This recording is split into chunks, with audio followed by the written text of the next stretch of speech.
Okay, so what I'm doing here is I'm going to be putting a fence in here, a temporary fence. Now when the guest house goes up, I'm pretty sure that I'll be able to take the fence down. So it's really just a temporary fence. So I went to Home Depot and I bought a bunch of 8 foot long, 6 foot high fence panels made out of pine. And those are, that way I don't have to build the fence, I just need to put it up. So what I've done is I have figured out where I can put that.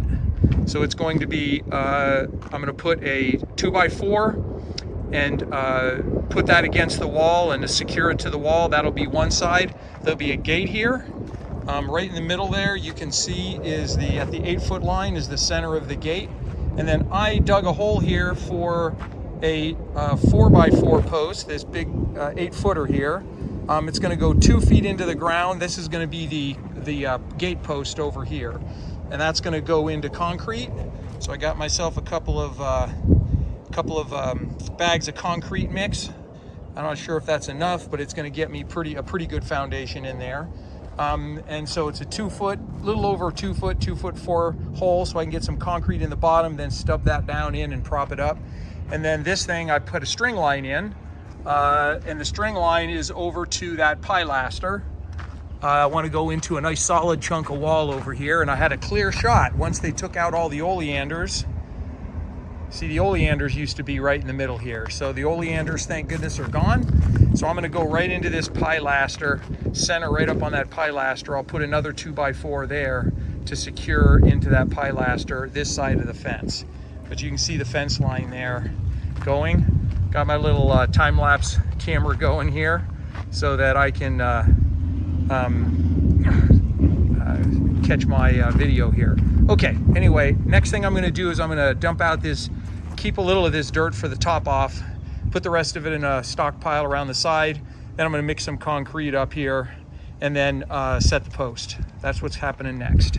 Just wanted to check in and show that I poured the concrete, mixed the concrete in here, and then I leveled up the posts. I think I might have shown that before, but I leveled up the posts, but then I poured concrete. I had 2 bags of concrete.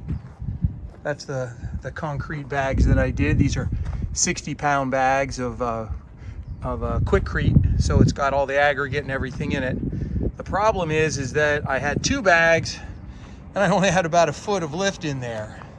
So I went back to Ace Hardware and I bought another 2 bags so that I could make certain that I had a decent amount in there. I suppose I probably should have come up even further, even further with that concrete, but I decided that I was going to just, get 2 more bags. I almost only just did 1 more bag, but then decided, you know what, I better make sure that I don't have to come back here again. So you guys can see, there we go. There's the concrete hole. So I knew the exact mix though. That's the good news. I knew the exact mix going in, and I got that hole done. Next thing I'm going to do is I'm going to put the posts in the pilaster over there, and in the pilaster right behind me here, where right here where the string line is, we'll put it right there in the wall. That's the next thing I'm going to do.